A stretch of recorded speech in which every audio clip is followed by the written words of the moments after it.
Leipzig, October 23. Franz Reinhardt did everything right. He bought gold before the collapse and watched his neighbors lose everything as the mark dissolved into confetti. He held his nerve through 2 years of accelerating chaos.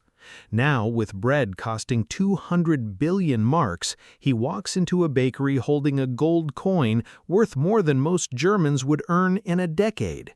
The baker stares at it, then shakes his head. He cannot make change. No currency exists that could represent a fraction of that coin's value. Franz leaves without bread. Gold didn't fail Franz. The system around gold failed him, and nobody told him it would. The conventional belief is ironclad. Gold is the ultimate shield against hyperinflation. Every financial survivalist forum and Austrian economist delivers the same prescription. Buy gold, hold gold. Gold is the only honest money. Here is what that prescription dangerously misses. In every documented hyperinflation episode, gold didn't just underperform during the acute phase, it actively backfired.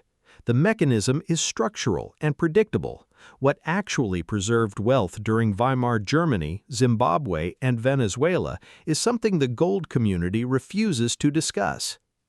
The first major issue is the liquidity illusion. The problem with gold during acute hyperinflation is not its value, it's its velocity. Gold cannot move through a collapsing economy at the speed a collapsing economy demands. Hyperinflation from the inside means you need eggs, coal for the furnace, or a bus ticket to get to work. These are transactions measured in the equivalent of cents. A single gold coin is worth far too much. When you present it to buy bread, the baker refuses because he has no mechanism to give you change worth accepting. There is no functioning denomination below your coin's value. You have brought a nuclear warhead to a street fight. Historical diaries show that the people who actually kept their households running were not primarily gold holders. They were people with access to foreign currency in small denominations. American dollars or British pounds held in physical cash outside the banking system were extraordinary because they were divisible, portable, and immediately recognizable. Furthermore, when a currency dies, the market floods with counterfeits. In Weimar Germany, gold-plated lead coins circulated widely. Merchants running on fear and instinct began refusing gold entirely because they had no way to verify what they were holding. The trust problem that hyperinflation creates in paper currency migrates directly into the gold market. The same pattern surfaced in Zimbabwe and Venezuela with fake gold coins and gold-plated tungsten. Gold's physical properties, which make it theoretically valuable, become a practical liability when every transaction requires expert verification that nobody has time to perform at 8 in the morning while trying to buy milk. Then comes the part nobody says out loud because it sounds conspiratorial until you read the historical record, the confiscation pattern. Every major hyperinflation event in the 20th and 21st century has been accompanied by government action against private precious metals transactions. In Weimar Germany, as the crisis peaked, the German government passed emergency legislation restricting private precious metals transactions. In Hungary, in 1946, during the worst hyperinflation in recorded human history, the state required citizens to surrender gold at government-determined rates. Resistance was treated as economic sabotage. In Zimbabwe and Venezuela, the governments criminalized unlicensed transactions and seized control of gold production and sales.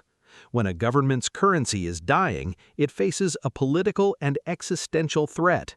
Citizens fleeing to gold reduce the velocity of the collapsing currency, forcing the government to print even more. The state's rational response is to eliminate the exit. Finally, gold holders fall into a specific trap called the safe asset waiting problem.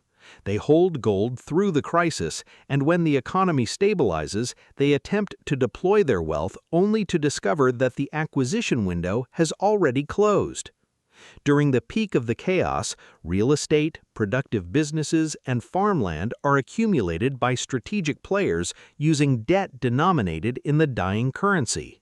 By borrowing a currency that is obviously losing value to buy tangible, productive assets, these individuals effectively receive factories and land for free as their liabilities evaporate to statistical irrelevance.